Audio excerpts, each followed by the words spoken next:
So what I want to talk about here is just how your body wants you to move every single day. People get confused in the world about motivation to exercise, motivation to do anything. The difference between the brain and the body.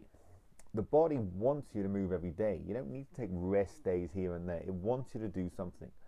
It doesn't necessarily mean you need to go out there and kill yourself every day doing a vicious exercise session, but it definitely means it wants you to do something. Right now we're living the most sedentary lives in the history of humanity. So the average person is going to be sitting down maybe 14 of the 16 hours they're awake, and then they're obviously lying in bed for the other 8 hours. So if you're looking at 20 hours maybe on a good person, that's 4 hours movement a day. That's not much. 4 hours out of 24 moving. Your body wants you to move, and you'll feel better. It will feel better. Emotionally, you'll have better moods. And this is the key thing: getting it done. How do you do it? It doesn't really matter, to be honest.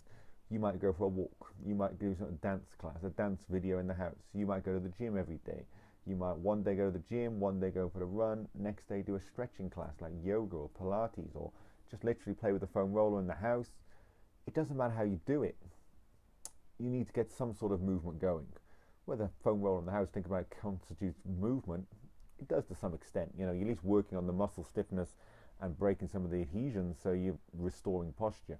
And when you start moving, you'll feel better mentally up here, emotionally, and physiologically, obviously, huge benefits. But too often people get caught up in this whole thing about having to do it to lose weight, having to motivate themselves. You need to just get out there and move.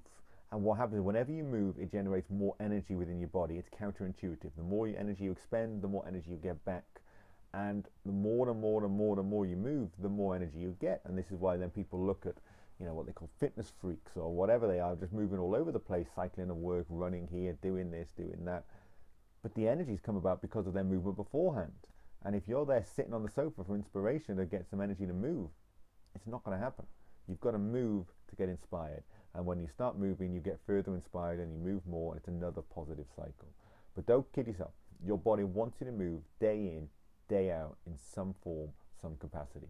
And every day, and extent that you don't do that, you'll be compromising either an element of physiology, something in the body, or mentally, emotionally.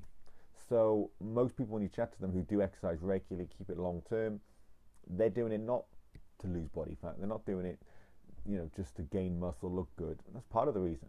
But they're doing it because they feel significantly and fundamentally different and better by moving each and every day. And again, don't get caught up in the phase and the form of exercise. It's just about moving and doing something. If you're spending most of your life now not moving, then any form of movement, from Zumba to walking to weight training, is a big win for you. So get out there and give it a go. And again, move tomorrow in another form and just keep it going each and every day. Do something. Your body, mind, everything will be thanking you for it.